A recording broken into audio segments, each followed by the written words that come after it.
নমস্কার বন্ধুরা, জবজেনিক্স ইউটিউব চ্যানেলে আপনাদের প্রত্যেককে স্বাগত। ডিএ নিয়ে অত্যন্ত গুরুত্বপূর্ণ একটি আপডেট একটি দৈনিক পত্রিকায় দৈনিক পোর্টালে প্রকাশ করা হয়েছে। প্রথম হেডলাইনেই দেখতে পাচ্ছেন ৫-১০ নয়, এক ধাক্কায় ১৬% ডিএ বৃদ্ধি, রাজ্য সরকারের এক সিদ্ধান্তে খুশির হাওয়া রাজ্যে।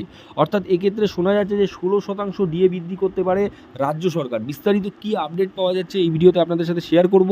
ভিডিও ডিটেলসে যাওয়ার আগে আপনাদের বলে রাখবো, যারা চ্যানেলে নতুন প্রথমবার ভিজিট করেছেন চ্যানেলটিকে অবশ্যই সাবস্ক্রাইব করে অল বেল আইকনটি বাজিয়ে রাখুন। ভিডিওটি লাইক করে অনেক বন্ধুদের মাঝখানে শেয়ার করে দিন, যাতে জনস্বার্থে ভিডিওটি সকলের কাছে পৌঁছে যেতে পারে।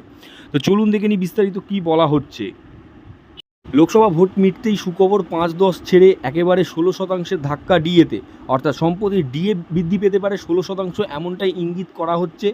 এর মধ্যে মুখ্যমন্ত্রী অনেকবার অর্থমন্ত্রীর সাথে নবান্নে বৈঠক সেরেছেন। সেই বৈঠকে বহুবার ডিএ নিয়ে আলোচনা করা হয়েছে। এখন রাজ্য সরকারের উদ্দেশ্য সরকারি কর্মীদের খুশি করা বা তাদের ক্ষোভকে প্রশমন করা। সেক্ষেত্রে পুরো ডিএ নিতে না পারলেও ১৬% ডিএ ঘোষণা হতে পারে, এমনটাই ইঙ্গিত।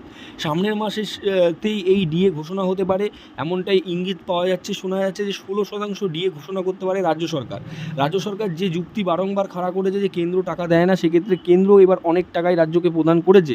সেক্ষেত্রে রাজ্য সরকারদের মনে প্রশ্ন উঠছে যে কবে থেকে তারা ডিএ পাবেন বা মুখ্যমন্ত্রী নিজের কথা কবে থেকে রাখবেন।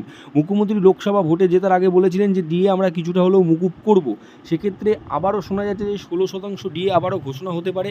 বর্তমানে রাজ্য সরকারি কর্মীরা 14% হারে ডিএ পাচ্ছেন, সেটা পরবর্তীকালে 16% আরও বৃদ্ধি পাবে।